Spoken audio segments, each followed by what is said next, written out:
Glória a Deus, louvado seja o nome do Senhor, aleluia. Irmão, eu tenho uma reflexão muito importante para fazer, né? Que é identidade e propósito. Muitos cristãos caminham na sua vida espiritual sem uma identidade definida e sem um propósito.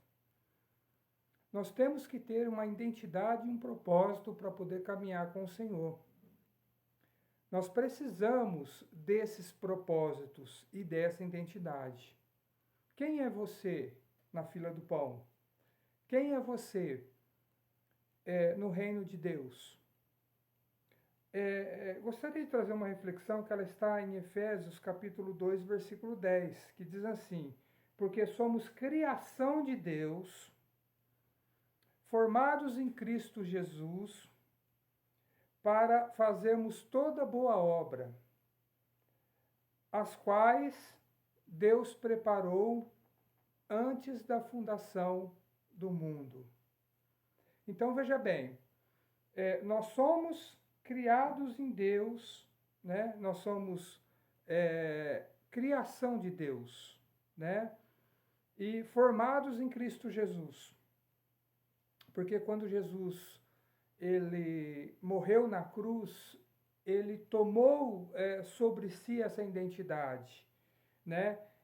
De nos adotar como filhos. Essa adoção ela veio através de Cristo Jesus. Quando Deus, lá no Jardim do Éden, ele disse: façamos o homem segundo a nossa imagem e segundo a nossa semelhança, ele estava ali selando isso. Ele estava trazendo uma identidade para todos aqueles que estão em Cristo Jesus.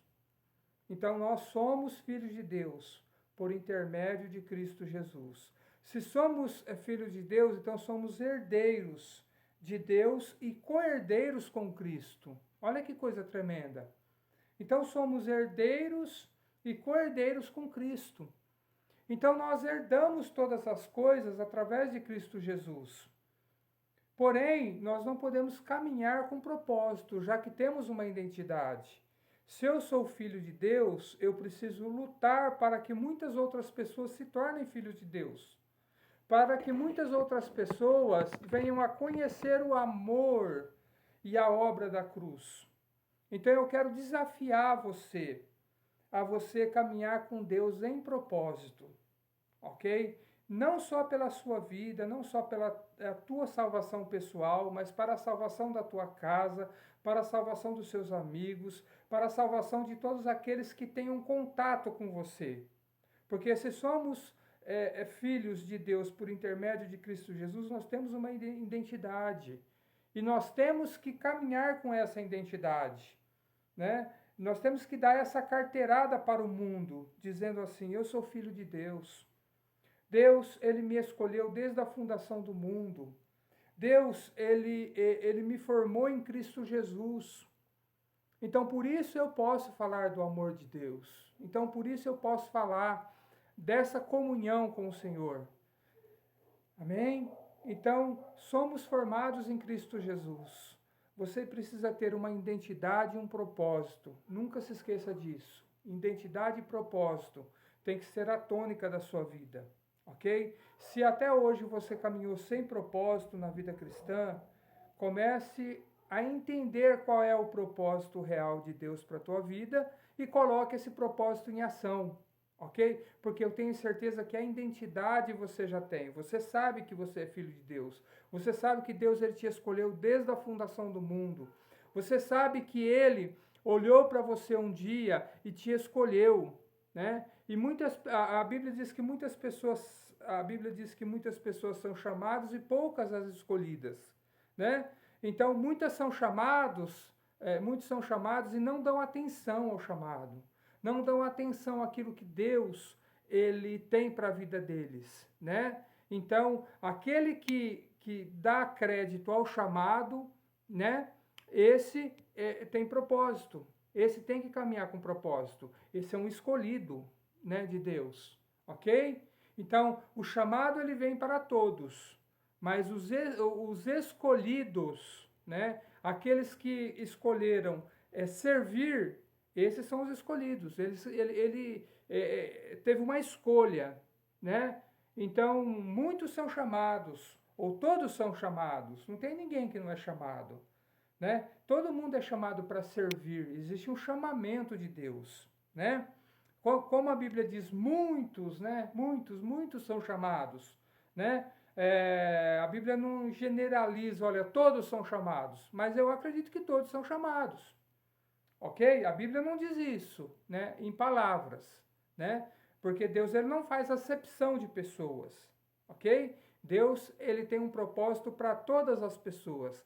Cabe a cada um responder esse chamado. Então, se Deus você sentiu o chamado de Deus, meu irmão, atenda ao chamado. Vale a pena atender ao chamado, né? A pessoa que atende ao chamado, ela não se preocupa com os negócios dessa vida. Ela não se preocupa que está perdendo a sua juventude, entre aspas. Pelo contrário, ela sabe que está ganhando para poder servir ao chamado, ok? Deus te abençoe em nome de Jesus. Não esqueça de compartilhar os nossos vídeos. Não esqueça de dar um like aí, nos ajudar para que esse vídeo ele chegue no maior número de pessoas possíveis. Um abraço. Deus, meu irmão, minha irmã, Deus abençoe a tua vida, Deus te abençoe ricamente. Amém? Eu gostaria de trazer uma breve reflexão, né? Pois nesses vídeos nós damos preferência para os vídeos curtos, né? Que pode alcançar mais pessoas, né? No caso, não é propriamente uma pregação do Evangelho, né? Uma pregação ela tem que ser mais consistente. Quando nós pregamos na igreja, nós pregamos de forma diferente, né? Você está pregando em pé, você está pregando sentindo, né, a unção que está no lugar, né? Então é totalmente diferente. Aqui é mais uma palavra de reflexão mesmo, né? Para você refletir no que a palavra de Deus diz. O tema dessa palavra é perdão e libertação, baseado no livro de João, capítulo 1, versículo 9, né, que diz assim: se confessarmos os nossos pecados, ele é fiel e justo para nos perdoar, para perdoar o nosso pecado e nos purificar de toda a imundície. Então, se a gente confessar o nosso pecado, ele é fiel e justo. Veja bem, confessar o pecado não é uma tarefa automática, né? Como muitas pessoas fazem. Por exemplo, a gente tem que fazer uma reflexão de como foi o nosso dia e onde a gente pecou, né? E de preferência, até você anotar, né, aquela parte da tua vida, da tua história ali, daquele dia, que você detectou que você pecou. Quando você detecta um pecado, é muito importante que você se arrependa dele, né? Você pode até anotar esse pecado, né? Manter aquele velho hábito, né, de escrever num diário o pecado. Estou brincando. Você pode pegar no bloco de nota do teu celular e anotar.